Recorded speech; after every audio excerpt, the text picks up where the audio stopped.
ఏం పిల్లలు ఏమో అస్సలు ఎత్తలేదు. తిందురా శివుడు రారా లేదురా అంటే వాడు లేత్తలేదు, వీళ్ళు లేత్తలేదు. నాకేమో ఆకలి అవుతుంది. అయ్యో రాత్రి వచ్చేసరికి పాపం మళ్ళీ వచ్చేసరికి లేట్ అయింది కానీ పడుకున్నారు. కానీ పండగ పూట ఇంటికి వచ్చింది కదా, తినేసి పడుకుంటే బాగుంటుంది నాకు అనిపిస్తుంది. వాళ్ళేమో అస్సలు ఎత్తలేరు, నా మాట వింటలేరు.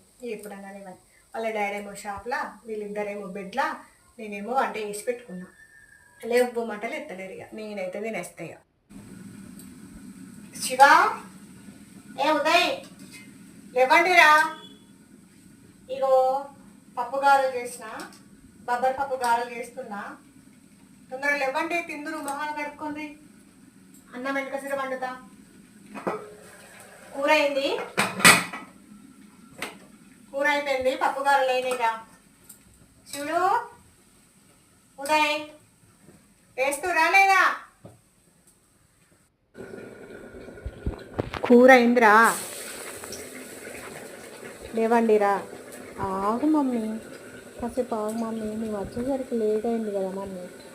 అబ్బా అబ్బా ఇంటికి వస్తే తిను తిను తిను తిను అంటావేంటి మమ్మీ? ఇంటి ఆగవే, తమ్ముడు లేపు, నేను ఇప్పుడు లేవండి.